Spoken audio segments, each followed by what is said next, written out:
সুন্দর করবা হ্যাঁ খারাপ হয়ে যায় খারাপ তো পুরো এগারো করবো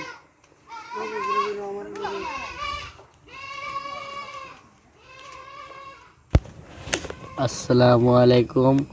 আপনারা দেখতে পাচ্ছেন যে আমরা পানের বরজে পান নিতেছি।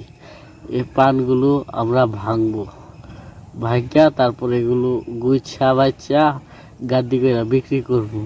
ওই যে মাসুম ভাই আছে আমাদের সাথে, পান ভাঙতেছে, আরও সহকারী লোক আছে, ওরাও ভাঙতেছে। তো পানগুলা কিন্তু অনেক সাবধানে ভাঙা লাগে। দেখেন আমি কীভাবে ভাঙতেছি, তাও অনেক ভুল হয়ে যায় মাঝে মধ্যে। পানের লটটা নিচে ছিঁড়ে পড়ে যায় যদি ভালো করে বান্ধা না থাকে, এবং নেল উঠে যায়। নেল উঠলে পর আস্তে আস্তে সিলতে সিলতে পরটা মারা যায়। এবং দেখেন এখানে কিন্তু পরের বরসটা উপরে চলে আসছে। এটা কিছুদিনের ভিতর হালকা নামিয়ে দিতে হবে। নামিয়ে দিলে তারপর আবার সুন্দর করে পানি বটা ভরবে।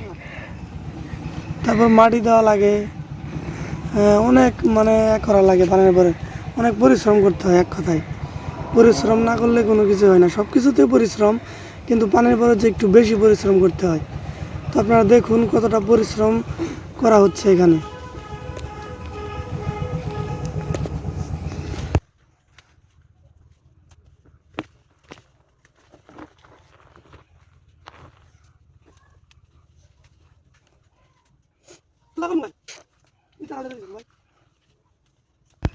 কিন্তু আমরা এত পরিশ্রম করেও পানের এতটা মূল্য পাচ্ছি না, কি করছেন? হ্যাঁ, কারণ পানের বাজার অনেক কমে গেছে। কমে যাওয়ার কারণে পানগুলো বিক্রি কম হয়, বাজারে বেশি একটা বিক্রি হয় না। অনেক মানুষ পান ফেরত নেয়।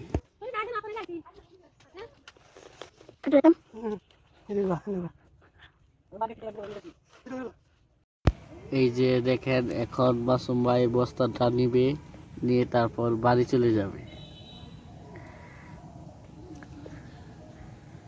আশা করি আপনারা ভিডিওতে লাইক এবং কমেন্ট শেয়ার করবেন ভালো লাগলে এই গ্রামীণ দৃশ্যগুলি দেখার জন্য।